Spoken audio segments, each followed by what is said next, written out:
There we go. Take it away, Jen. Thanks. Okay, thanks so much, Dave. Well, welcome everybody. We may have some others joining, but we want to go ahead and get started.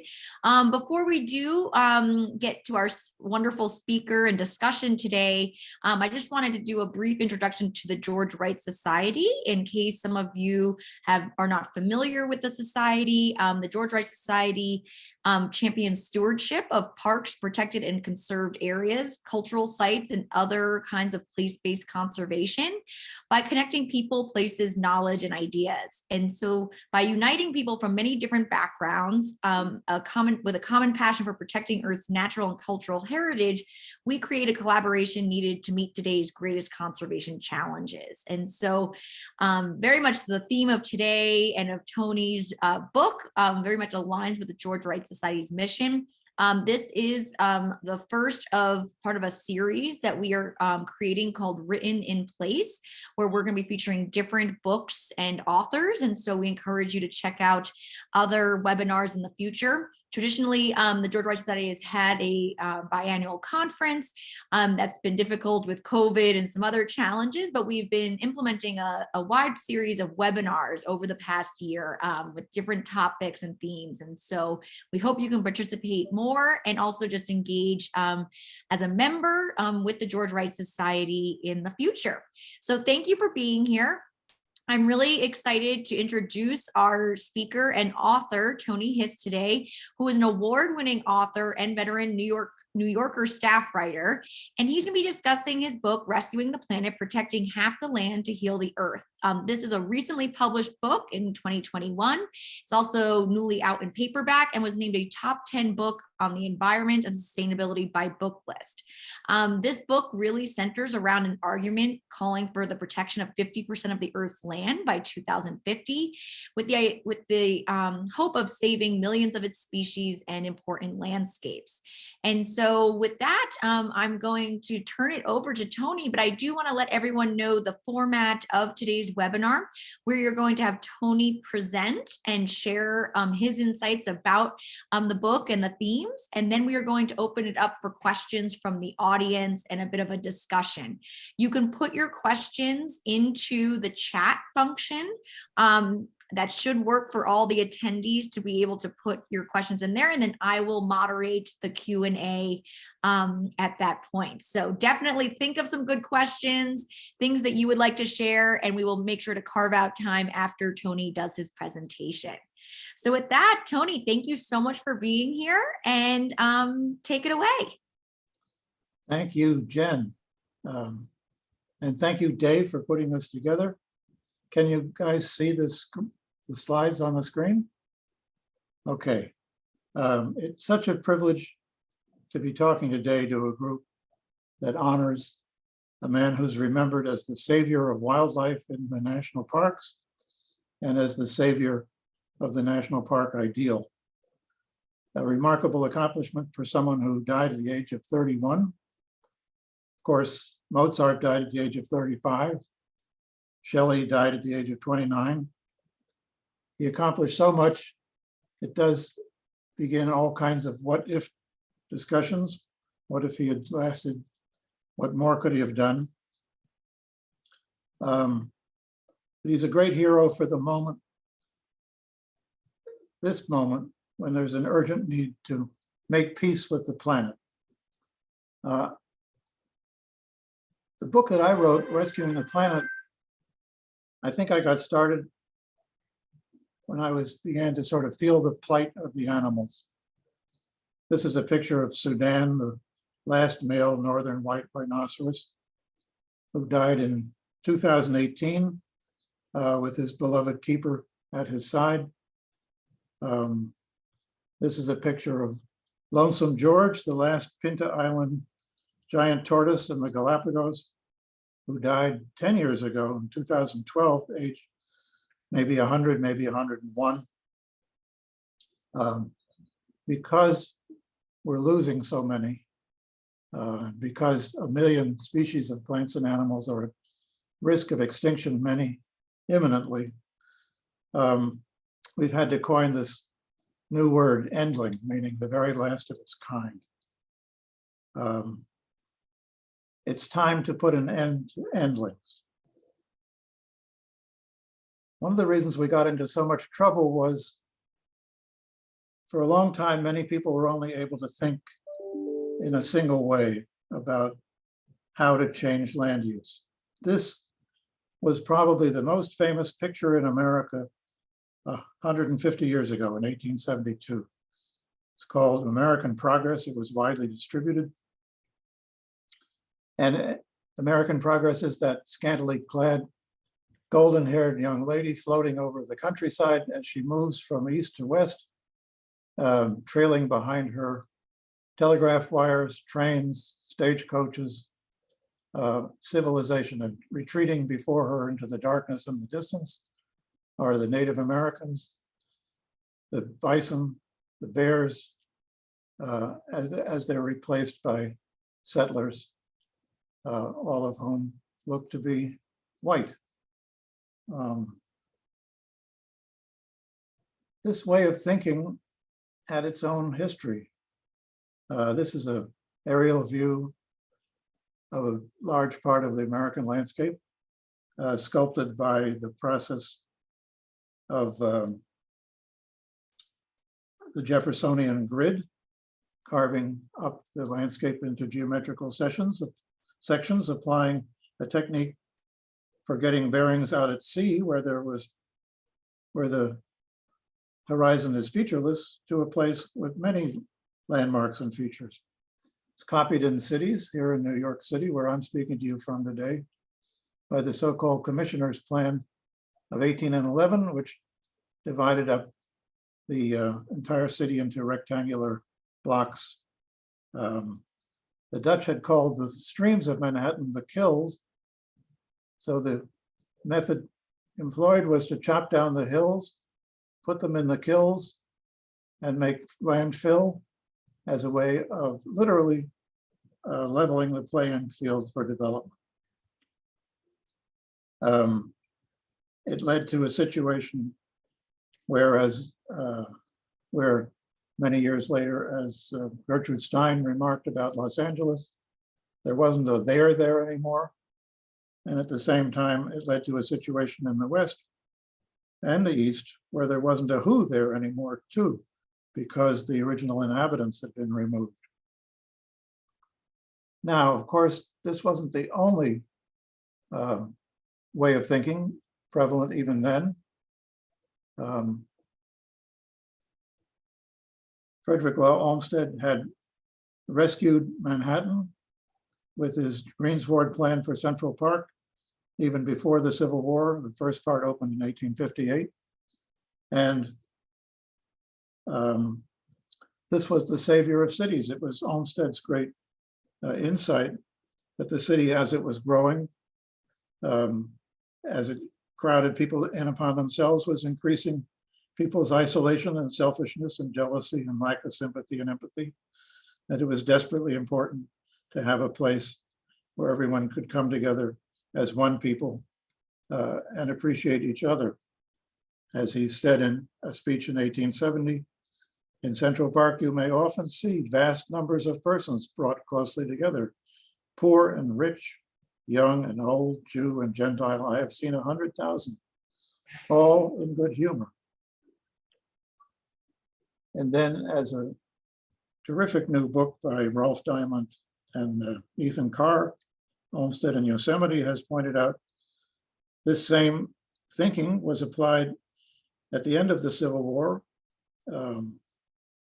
towards a much larger regional scale, that everyone had the right in this country to access to the kinds of scenes that would bring out the best in us.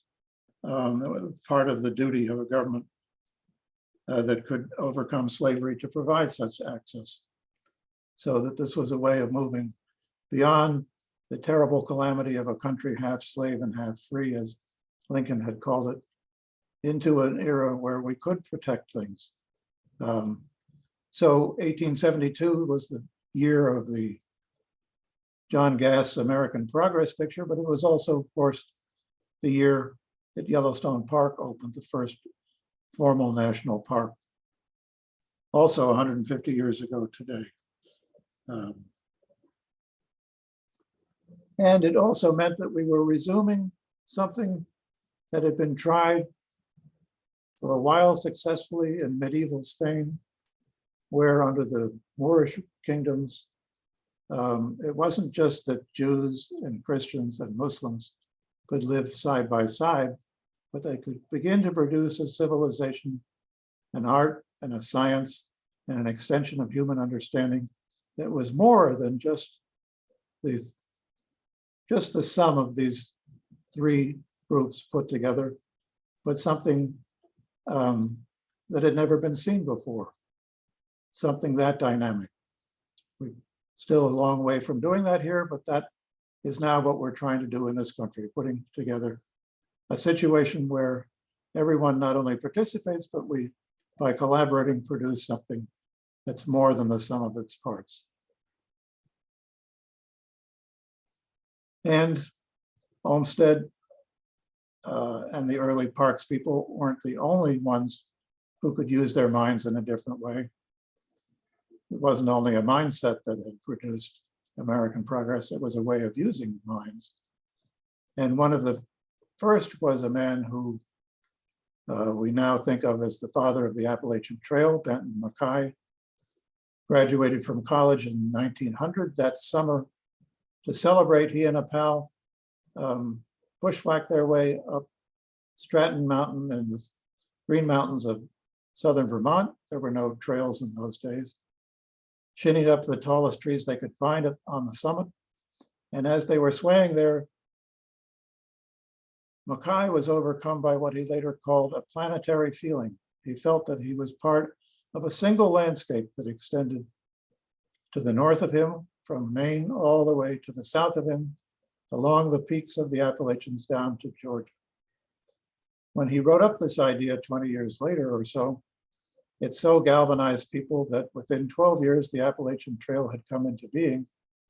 And astonishingly, this trail, revered today, was produced not by governments, but by people working as volunteers on their weekends and time off and vacations to create a 2,100-mile long trail. For Mackay, that was only the beginning. This was the suture, the long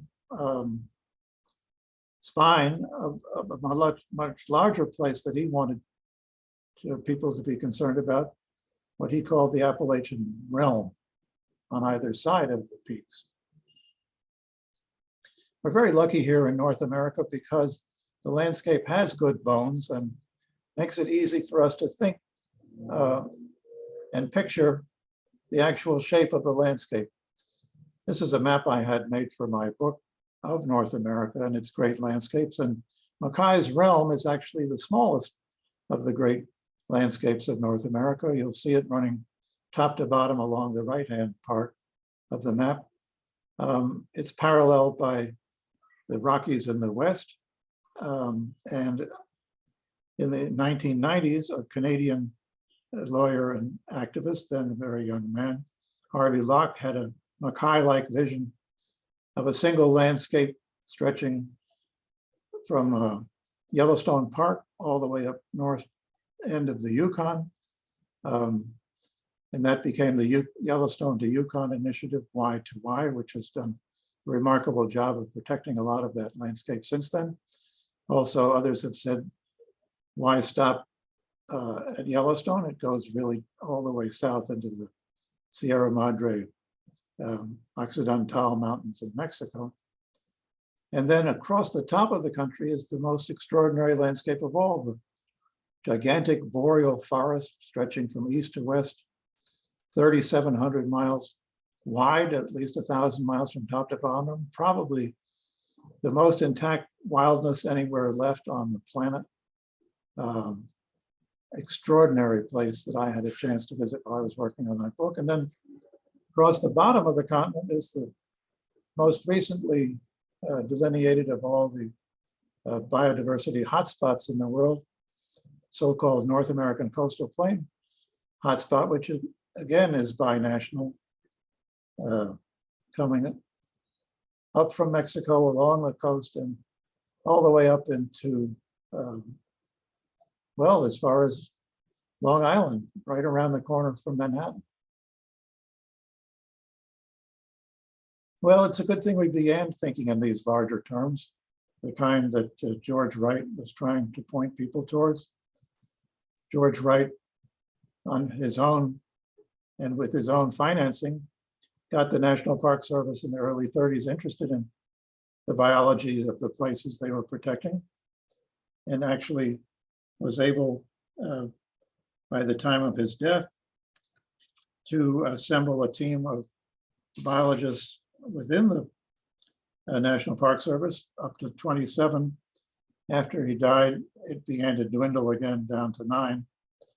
By 1940, at the same time, the Park Service was hiring something like 400 landscape architects. By 1988, it was clear that that the parks were no longer holding on to all the species they had been in part set up to protect. They were leaking species. Species didn't know about the boundaries. And if they left and if development was beginning to grow up around the edges of the boundaries, they couldn't get back in. So that was the beginning of the kind of what's turned into the science of 50% or half Earth math. And it's based partly on a range of field studies showing that by and large, most species, if they can hang on to 50% of their original habitat, have a chance of surviving and thriving. It's not a hard and fast rule. Some species only need a quarter of the original space. Some more sensitive need up to 75%, but strike a balance, you've got 50%. It's also supported by the kind of predictive biology math that Edward O. Wilson and his colleague MacArthur were able to begin to discuss as the theory of island biogeography, where you can predict how many species can occupy a certain place. And we're up to, the world and the continent are up to about 15% of protected land at this point. The prediction is, though, that that will, on the long run, only allow us to hang on to about a quarter of all the species. Whereas if we bump it up to 50%, we can hang on to 85 to 90%. Not everything, but close to everything. And it isn't just that that gives them a chance. That also gives us a chance, because so much of what we do in our own life is dependent on the proper functioning of all the other life around us. It's worth repeating. If we can protect something like 50% of the land, and the water for that matter, we can hope to save 85 to 90% of all the other life forms around us. I'd ask you to spend a moment gazing into the steely-eyed glance of Vladimir Vernotsky, someone who is amazingly equally revered in Russia and Ukraine. In Ukraine, the National Library is the Vernotsky National Library, and he appears on banknotes. In Russia, a Moscow subway station is named for him, and a crater on the dark side of the moon the Russians have named after him. And what's wonderful about Vernotsky is that in 1926, he sort of wrote the first biography of the whole biosphere, and was able to show us how ancient it is, how robust it is, how crammed with life it is, but at the same time, able to show us how innately vulnerable it is. It's a huge place if you see it as from side to side, since it stretches all the way around the world, but it's incredibly thin when you look from top to bottom. We call it a sphere, but in fact, it isn't a sphere. It's a thin layer of life that's perched at the edge of the earth. And the thinness is extraordinary.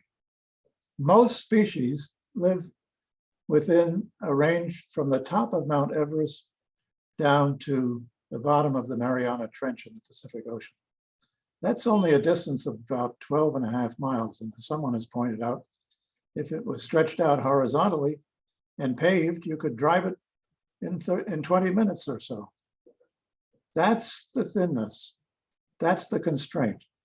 And that's the shape that it's hard for us even to begin to think of ourselves as inhabiting, us and everything else. The biosphere is this, not only this extraordinary place, but this extraordinarily mysterious shape. And yet that is the layer of life that's unique as far as we know anywhere in the universe. And of course, we keep finding out more and more about the extraordinariness of it. All the new research showing how the underground, it's connected underground, the trees, all these filaments of the fungus that connect trees so that they can exchange nutrients and act as a community. And how much of what we depend on is within this narrow band that stretches so-called critical zone from the top of the canopy of trees way down to the aquifers below our feet. And all of this is sustained by the magnetic sphere of the Earth, which is generated way, way down at the bottom in the core, and which keeps out some of the harmful rays that it would otherwise be reaching us way up above. So within the half-Earth math, there seem to be 3 R's. Retain what's to get there, retain what's still wild, restore what was once wilder, reconnect places that have been severed by human activity. I mentioned the boreal forest as the most extraordinary landscape we're privileged to have on this continent. And not only is that the most intact place, but it's likely to be able to be maintained as the most intact landscape, because although the Canadian government has its own dismal history of the way it treated the First Nations, the Native Americans of Canada, for the most part, it never kicked them off the land the way we did. So they're still there. And now the government is turning to them and asking them to become the stewards and rangers and managers of a whole new system of national parks called Indigenous Protected Areas, or Indigenous Protected and Conserved Areas. As the rangers of these parks, the moccasins and mucklucks on the ground, as they say. One of the parks that's in the works is something like 10 or 11 times the size of Yellowstone National Park, and it would surround Great Bear Lake way up so far north that part of it is above the Arctic Circle. I had a chance to go up there, and the water there is still so pure you can look 50 or 60 feet down and see what look like logs at the bottom. But they're not logs, they're the giant lake trout that can live 60 or 70 years old.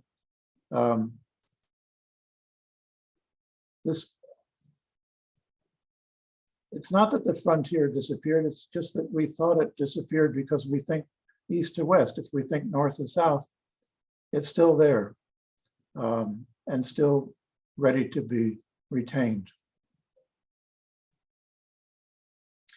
We're starting to get better at reconnecting. We didn't realize that the interstate system on the rural end separated communities of animals.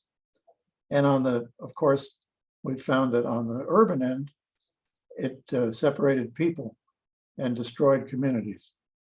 But we're doing a pretty good job, at least getting started on a pretty good job of reconnecting the rural end, starting up in Banff National Park in Canada, building wildlife overpasses and underpasses under the transcontinental highway, which divides that park. Remarkably successful program, and now being copied in many states down here in the States. Other things that look good are we beginning to realize that we could reconnect landscapes across entire states. Reed Noss, who's been such a strong part of putting together the whole science of 50%, realized that the whole ecological model for the biosphere reserve of a core area surrounded by a buffer area, you could actually, the buffer areas could be sort of loosened and extended as filaments and go from one core area to the other. And you could get an entire landscape across an entire state. This was his Florida Wildlife Corridor vision, which has now been actually adopted by a remarkable unanimous vote of the Florida legislature last year. It's ready for other states to copy. We've got to think in terms of where growth is going to go. And it looks like an awful lot of the urban population is going to be consolidated within these mega regions of cities growing towards each other. But that gives us an extraordinary opportunity, it's been pointed out, because within the Northeast mega region, there's a lot of open space that is maintained as lawns by proud homeowners. And a lot of this lawn could be repurposed for biodiversity purposes just by turning parts of it into plantings that would attract pollinators, bees, and birds. And that's the vision of Douglas Tallamy for the Homegrown National Park, getting people to begin to create wildlife-friendly places in the most densely settled areas. Other ideas are bubbling back up. In the 1970s, the National Park Service thought that it could resurrect the other, if national parks were the greatest American idea, as some have said, the Green Line Park was the other greatest idea, namely parks that are special places and recognized to be special places, but are not necessarily all in public ownership. The prototype there, and great success, being the Adirondack Park up in the north of New York State, 6 million acres, only half of which is in public ownership, but where the agreement is that as it changes and grows, it will grow in a way that protects that specialness. So they began to, in the 1970s, a group in the Park Service to delineate special landscapes all across the country, special in terms of how they were, how much they were beloved by the people who lived there and taken to heart as places that must be protected and preserved no matter what happens. And they did a big old hand-drawn map that somehow, a copy of which came into my possession, and I was able to ask for it to be digitized last year so that it could be a 21st century tool. Anyway, that was going to be the great environmental legacy and proclamation and project of the second Jimmy Carter administration in the 1980s, but of course there never was a second Jimmy Carter administration. Ronald Reagan beat him handily in 1980 and the idea was shelved. However, it's coming back down on the Delmarva Peninsula on the East Coast, one of these special places, and a strange special place because it's divided up by the Mason-Dixon line and other old ways of looking at places into 3 states. Part of it's Delaware, part of it's Maryland, part of it's Virginia, hence the word Delmarva, the odd word Delmarva. People from all 3 of those states are banding together now and deciding that between them, they will protect half of that landscape by 2030. We're calling it the Delmarva Oasis. And this is also the English National Park concept.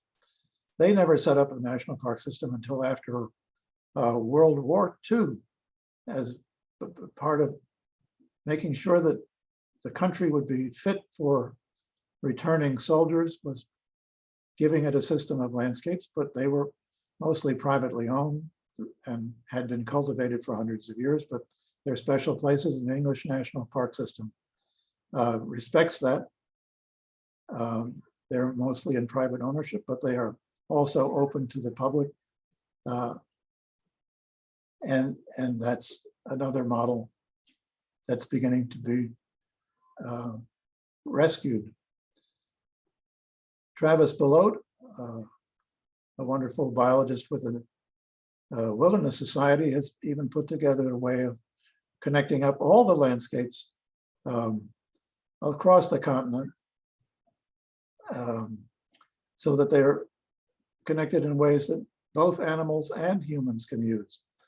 There's the concept that Paul Beyer, an ecologist and a wildlife biologist, has put together, that if you have a corridor that's, say, 1.5 miles wide, that's wide enough to accommodate both animal movement as animals and plants begin to move in response to climate change, and it can accommodate human trail use. There are certain areas that I think need a special attention quickly. One was sort of accelerated by COVID, the idea that everyone wants things delivered to their front door. Suddenly, beautiful farmed and anciently farmed by American standards landscapes like the Lehigh Valley in Pennsylvania, which is not too far from Philadelphia, not too far from New York, became part of industrial landscape in the mid-19th century, but still has gorgeous traditionally farmed areas suddenly are getting overwhelmed by warehouses to provide next day delivery. Unless we plan ahead, a lot of this land will be lost imminently. It's also very hard to think continentally because of that wall between Mexico and the US, Trump's wall. If George Wright had lived, he was part of a commission that was going to establish international peace parks along the southern US border, just the way peace parks were starting to be promulgated across the northern border between the US and Canada. So we're way behind on that. And then there's just the whole, what does 30 by 30 mean? It's now a national goal promulgated by the Biden administration, protect 30% of the US by the year 2030 as a way of protecting the other species around us, keeping them alive. But what are the implications of that?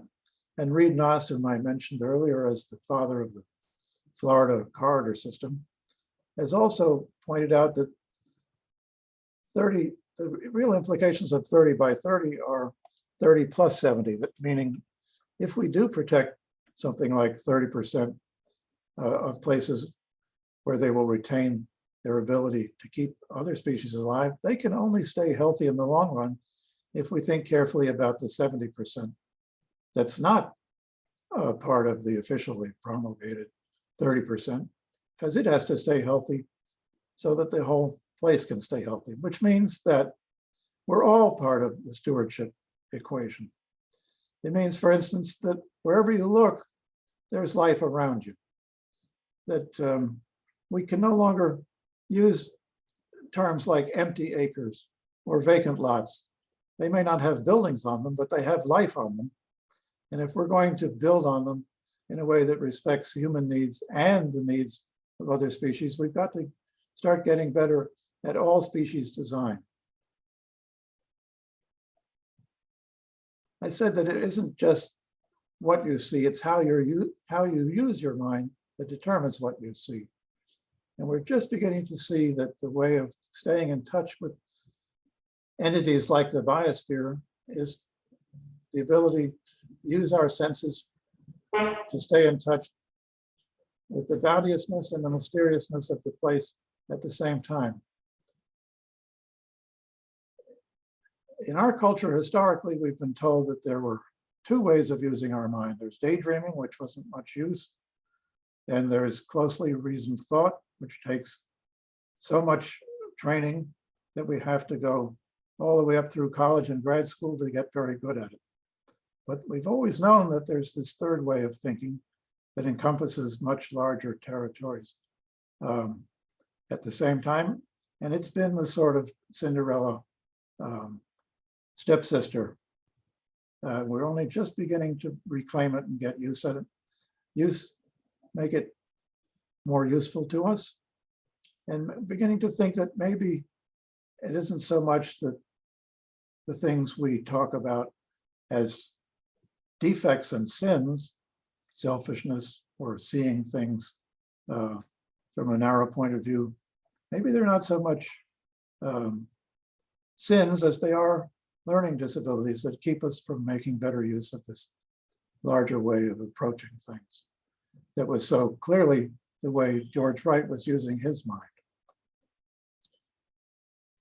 Question I get asked most often is, how would I get involved? How could I get started?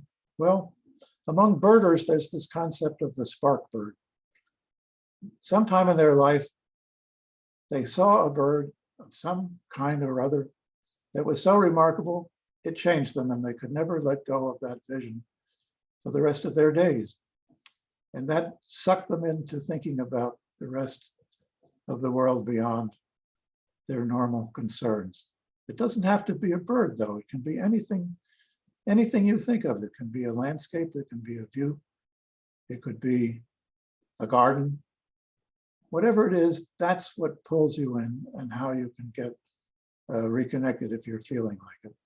And I've found that if something occurs to me, it's pretty likely to have occurred to a number of other people, and all I have to do is Google that thought, and then I'm already in the presence of people who are already working on that aspect of something. Anyway, it's a great honor to be the first in this Written in Place series here at the Wright Society.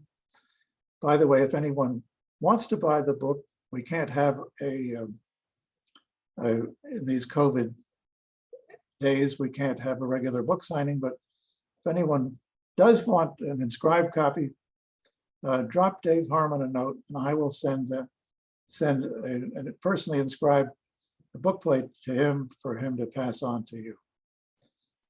And now we can, fortunately, I can stop talking and we can begin our conversation with Jen to lead us. Okay, thank you so much, Tony. Really great overview on a lot of different topics. And hopefully this, if people haven't read your book, they will be really excited to do so. We do have some questions to start us off. The first question is, what counts as protected? Do BLM public lands count, private lands with an easement, reclaimed strip mine lands planted with grasses? So maybe you can share a little bit more about your insight on how you interpret protected. I'm of the mind, Jen, that we're in such desperate shape that everything counts as protected land. And we can't get too fussy about it at this point. Anyone who's working towards a situation where the needs of other species are incorporated into the needs of human activities is helping bring this about. That's why I mentioned people who begin to devote a little bit of their lawn to creating situations that are more favorable to bees and butterflies and other pollinators. They're helping. Yes, of course, land under easement is helping. Yes, of course, public land can be doing a better job of helping.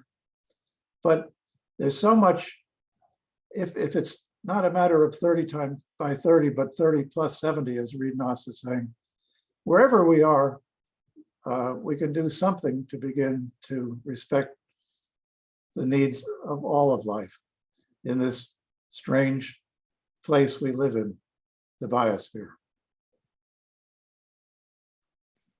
All right, thank you. We have another question on how are Indigenous worldviews, including people participating in nature as hunters, trappers, foragers, reflected in your ideas?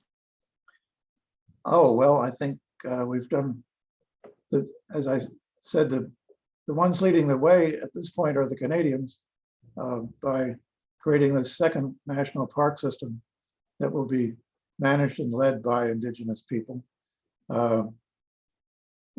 It's going to be a tougher job here bringing them back into the equation because we dispersed them so badly. But we do have a Native American Secretary of the Interior for the first time. We have a Native American head of the National Park Service for the first time.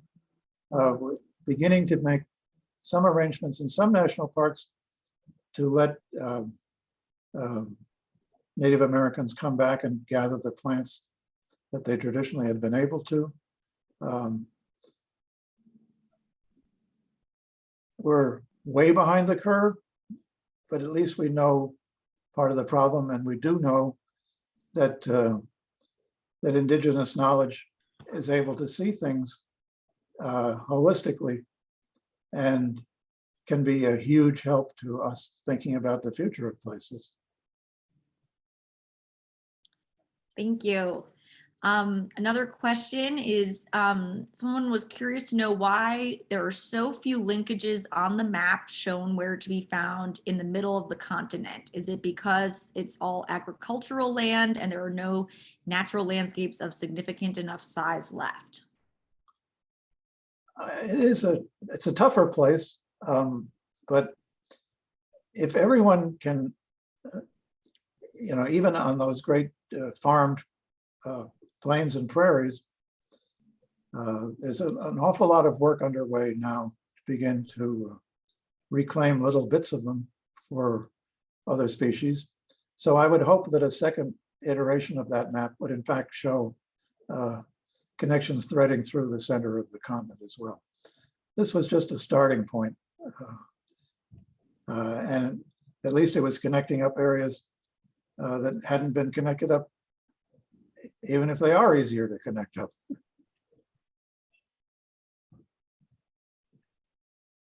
Okay. How do barriers to animal migration corridors influence your half-Earth map?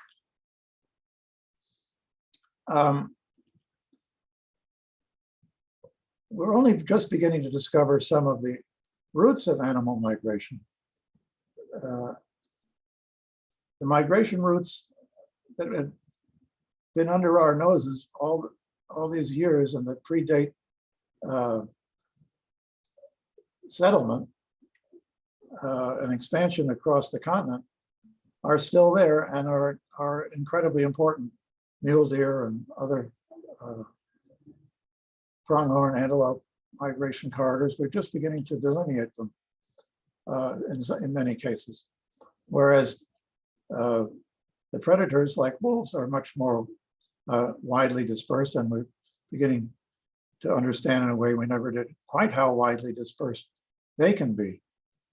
So am I losing the thread of this? I mean, we must, as we begin to develop a better understanding of the actual location of these corridors, they have to be brought into the consideration of how we and they can prosper together, definitely. And if any of you have follow-up questions, please put them in the chat as well. Okay, well, I know that we also have some other additional questions. If a person wanted to contribute to increasing biodiversity, should the highest priority be geographic biodiversity hotspots? I'm sort of more and more thinking of as an all of the above kind of person. The highest priority is whatever you can think of doing, because everything needs to be done and needs to be done as quickly as possible. Yes, the hotspots are really important, and the very fact that there's more bang for the buck in hotspots, that they're small and geographical for the most part, extent, but concentrate a lot of the species at risk. So they're incredibly important to be retained.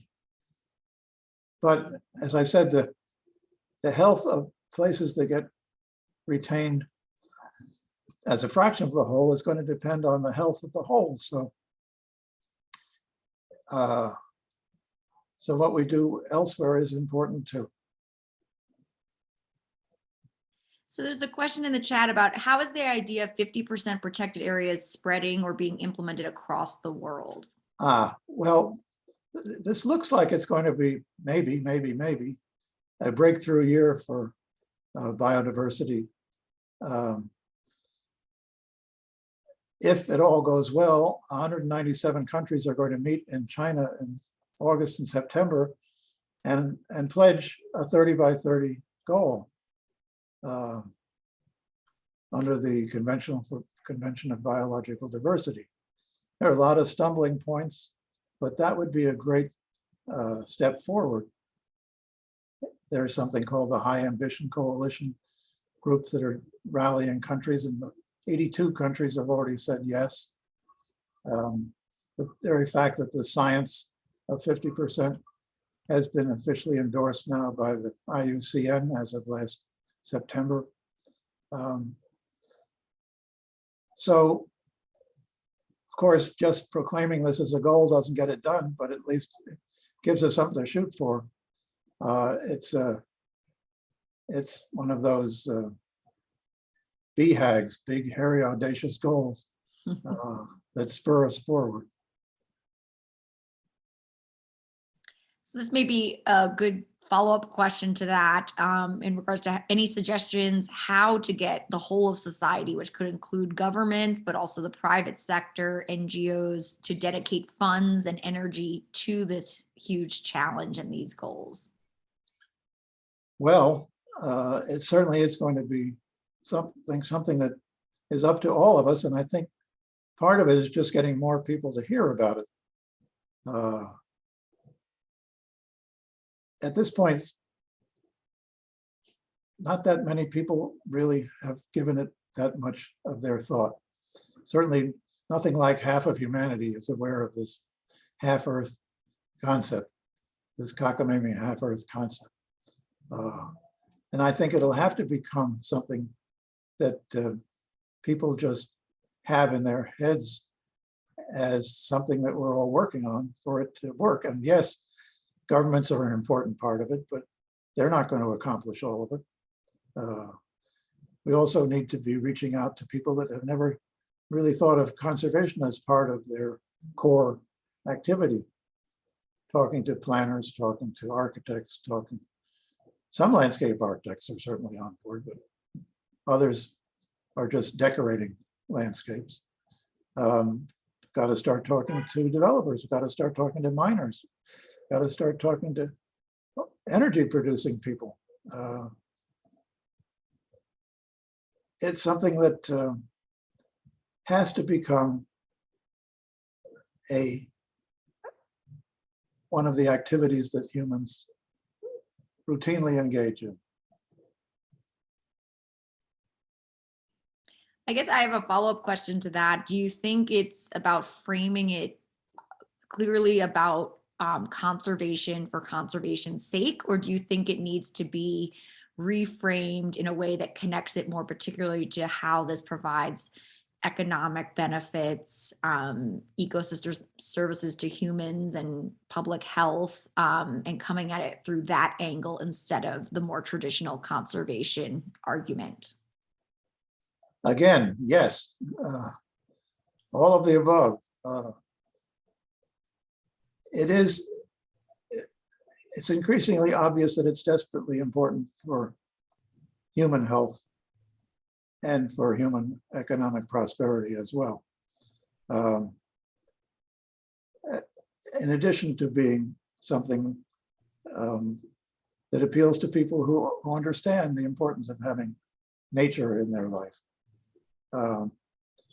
So yes, we do have to spell out ways in which, I mean, if the ultimate aim is let's keep life alive, well, we're part of that as much as all the critters around us and above us and below us are. It's hard to just think of ourselves as something living somewhere in the middle of this, that there's life below us, there's life above us, as well as life around us, all the time. We've done a pretty good job of pretending that that's not the case, but it is the case. We have a question about how is this concept being socialized and communicated among younger generations to ensure the message is not contained to just a few generations of conservationists? Well, that's an excellent question. We've certainly got to make sure that that's the case. I've been in touch with some younger conservationists and younger people, and they seem to me to be as passionately committed to this as anybody else, not just us old timers. And I think it's something that clearly was hitting home to someone like George Wright a long time ago as a young man, and he never got beyond being a young man, but he had that vision. Somewhere he wrote about how he was in a wilderness area, stopped the car in a wilderness area, got out of the car and off the road, and was able to see that the wilderness was such a strong presence that it became stronger than the human imposed reality. And the polished roadway, as he wrote, becomes the illusion, the mirage that has no substance. And the nature beyond that is the reality. Well, you know, there's something here that once you touch it, has so much energy to offer, and it's such an astonishing vision that, yes, we know there are problems that that's what Richard Love writes about, that not enough kids get outside, but it can bite anyone anywhere. How does the 50% goal affect the 50% which may be in industrialized areas that pollute and affect the whole planet? Yes, that is the great problem.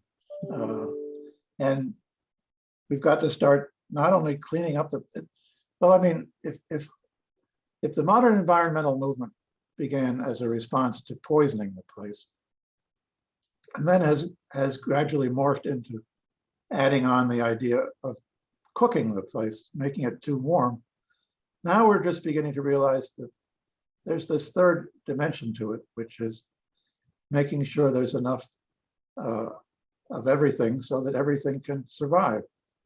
And thinking of what we do as a partnership with the rest of the planet. Some people, like the indigenous communities, have always thought in those terms comfortably. But we've tended to treat the landscape, as we know, as a pantry and a larder and a little place to tinker with, rather than something alive, and whose aliveness is what helps keep us alive.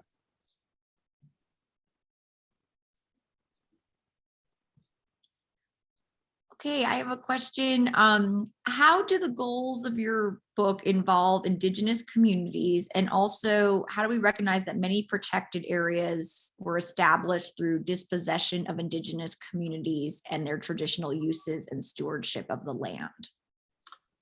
Well, the whole first chapter is about the chance I had wonderfully to travel through the boreal forest with Indigenous people and see how their vision is being implemented as what will save that area on behalf of the planet.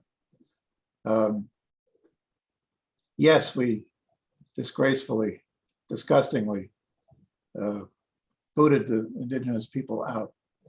And there's a wonderful picture somewhere of George Wright in 1929 interviewing an old lady who was the last Native American living who had lived in Yosemite Valley before they got kicked out of the place.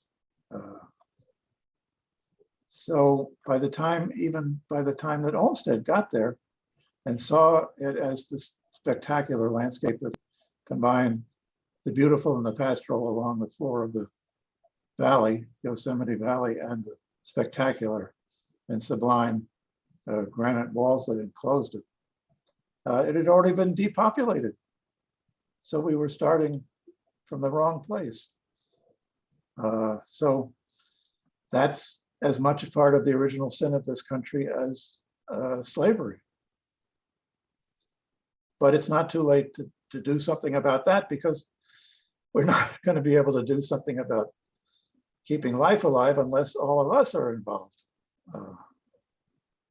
So we need the Indigenous Americans. But of course, the other thing about Wright was that his mother was from El Salvador, so he was one of the very first people within the ranks of the National Park Service who had a binational heritage and a Hispanic heritage.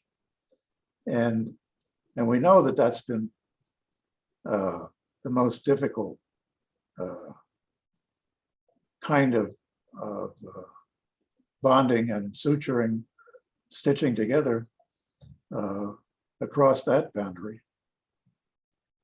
But I think one of the things that makes it easier to think in half Earth terms is to think as a way station in continental terms. But that's our place within the place. And it's perhaps easier for us in some ways than, say, Europeans, because there are basically 3 countries involved and 3 languages involved. Although maybe we have to start thinking of Greenland as the 4th country involved as things warm up. And that's a different language. But just what I liked about that map of continental connections was that it did show no barriers between Canada and the US in terms of connection, and no barriers between the US and Mexico in terms of connections. That it's a oneness within this larger mysterious oneness of this huge but thin biosphere that contains all of life. Great, thank you, Tony.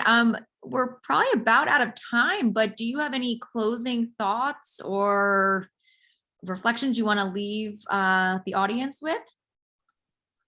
Well, to me, this is not only a great urgency, but one of the most exciting things we possibly could be devoting ourselves to, because furthering the health of humanity while furthering the health of millions and millions of other things simultaneously is a great privilege. There was a marvelous poem from 1,000 years ago called The Parliament of Birds. And now we're sort of reassembling a parliament of species. We have to be the spokespeople for the other species, and we have to be their representative, but caretaking is something every person can do, city, suburb, or remote rural area.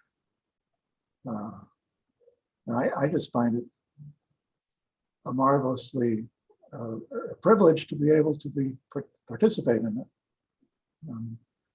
And I'd love to be in touch with anyone else. Please, anyone who's listening today, I'd be happy to stay in touch with everyone. And that's the purpose of a place like the George Wright Society. But we just need to reach out and reach out and reach out. Well, thank you again so much, Tony. And I encourage everyone, check out Tony's book, check out our continuing series with other books, authors, and other webinars. Dave Harmon's put some info in the chat. if you want to be more involved with the George Wright Society. And this has also been recorded. So if others, may want to access it, if they couldn't make it today, I think Dave will be posting it on our webpage. So with that, thank you again. Hope you all have a wonderful day. And again, just really appreciate your time, Tony, and all your work on this effort. Well, thank you, Jen, for lovely moderating, and thank you, Dave, for making this possible. Such a treat for me. Really appreciate it. All right. With that, goodbye, everyone. Have a wonderful day. Bye-bye.